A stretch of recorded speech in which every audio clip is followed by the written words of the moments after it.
এই মোবাইল ফোনটি পড়ে যাওয়ার পরে চালু হচ্ছে না। তো এখন আমরা দেখব কোথায় থেকে প্রবলেম। তো পাওয়ার সাপ্লাইয়ের যে ক্লিপগুলো আছে এগুলো আমি লাগিয়ে নিচ্ছি। তো আমি ক্লিপটা লাগিয়ে নিচ্ছি, এরপর দেখব যে প্রবলেমটা কোথায় থেকে। তো পাওয়ার সাপ্লাই লক্ষ্য করতেছি 0 হয়ে যাচ্ছে, তার মানে সেটটা ফুল শট হয়ে গেছে। তো 2 দিন থেকে শুধু ফুল শটেরই কাজ করতেছি আমি। তো দেখব যে এটা কোথায় থেকে শর্ট হয়েছে। তো এখন আমি মিটার দিয়ে আবারও মেপে আপনাদেরকে দেখাচ্ছি সুবিধার ক্ষেত্রে। এই যে দেখুন মিটার দুই পাশে শো করতেছে।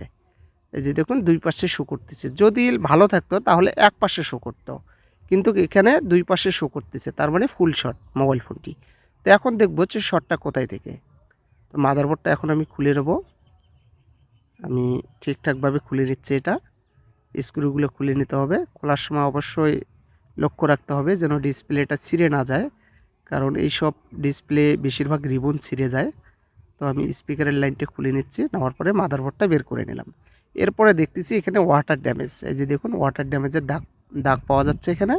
তো একটু আমি থিনার লাগিয়ে ভালোভাবে পরিষ্কার করে নিলাম। এরপরে শর্ট ক্লিয়ার ব্যবহার করব এখন। এই যে দেখুন শর্ট ক্লিয়ার ব্যবহার করলাম, সাইড দিয়ে ধোঁয়া বের হচ্ছে। এই যে এই জায়গাটাতে শর্ট হয়ে গেছে, এই যে ধোঁয়া বের হচ্ছে এখানে।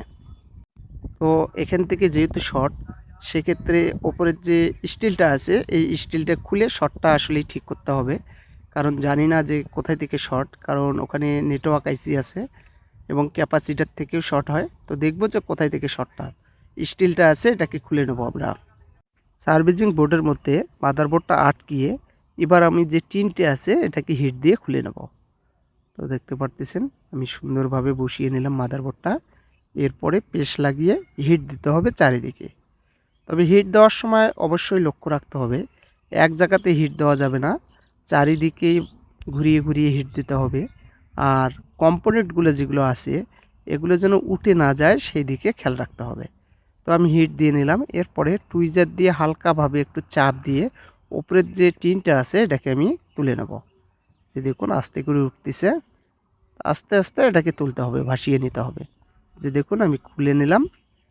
তো হয়ে গেল এটা। এরপর আমি একটু থিনার দিয়ে ভালোভাবে পরিষ্কার করে নেব, নিয়ে দেখব যে কোথায় থেকে শর্টটা হয়েছে। তো আমি থিনার দিয়ে নিলাম। এরপরে এই যে পেস্টগুলো আছে এগুলো আমি তুলে নিচ্ছি। তো একটু ব্রাশ করে নেব, কারণ ময়লাগুলো এখানেই আছে যেহেতু শর্ট হয়েছে এখানে। তো দেখব এখন শর্ট ক্লিয়ার ব্যবহার করে যে শর্টটা কোথায় থেকে। আবারও শর্ট ক্লিয়ার ধরবো, একটু রোজনের গুঁড়া দিয়ে দিলাম আপনাদেরকে বোঝানোর ক্ষেত্রে এবং যাতে শর্টটা ভালোভাবে দেখা যায় বা বোঝা যায়। এরপরে শর্ট ক্লিয়ার ধরবো আমি এখানে। এই যে দেখুন শর্ট ক্লিয়ার ধরলাম। তো এই জায়গাটার মধ্যে দেখুন ধোঁয়া উঠে যাচ্ছে, অর্থাৎ এখানেই শর্ট। তো আবারও ধরতেছি আমি। এই যে দেখুন শর্টটা কোথায় থেকে। তো এখানে একটা ক্যাপাসিটার আছে, ক্যাপাসিটারটা ওয়াটার ড্যামেজের কারণে এই যে দেখুন একদম মানে নষ্ট হয়ে গেছে ক্যাপাসিটারটা। তো সম্ভবত ওয়াটার ড্যামেজ হয়েছিল কোনো এক সময়, এই ক্যাপাসিটারটাই প্রবলেম। তো আমি এখানে একটু থিনার দিয়ে ভালোভাবে পরিষ্কার করে নেব। তো আমি পরিষ্কার করে নিচ্ছি। এই জায়গাটা ভালোভাবে ঘষিয়ে তুলতে হবে ময়লাগুলো।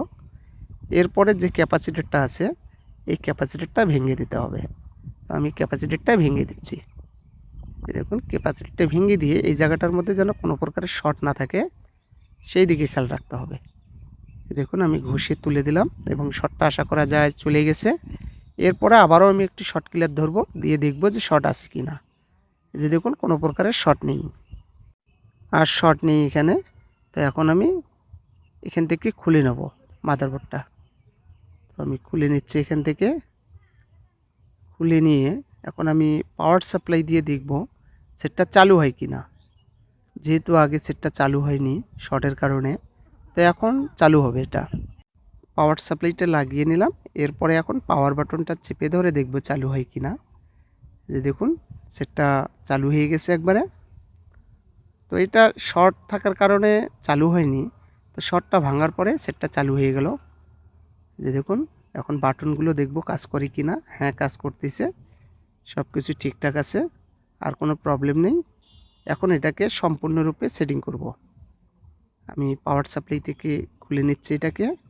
খোলার পরে যে টিনটা খুলছিলাম সেই টিনটা এখন এখানে লাগিয়ে নিতে হবে। এই টিনটা এখান থেকে খুলছিলাম, তো ভালোভাবে সোল্ডারিং করে টিনটা আবার লাগিয়ে দেব।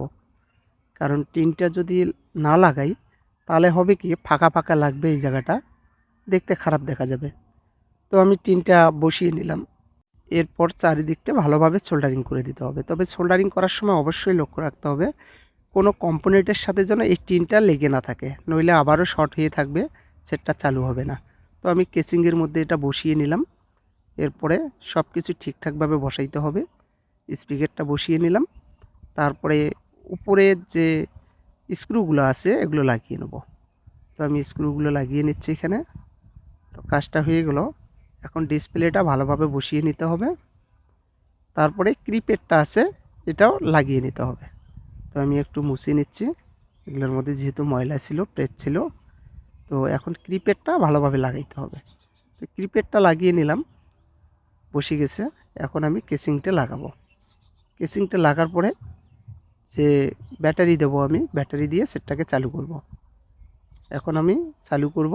এই যে দেখুন চালু হয়ে গেছে, সেটটা একদম ঠিক হয়ে গেছে, সম্পূর্ণরূপে কথা বলার জন্য রেডি হয়ে গেছে, আইটেল সেট। তো এই মোবাইল ফোনটি শর্ট হওয়ার কারণে চালু হচ্ছিল না।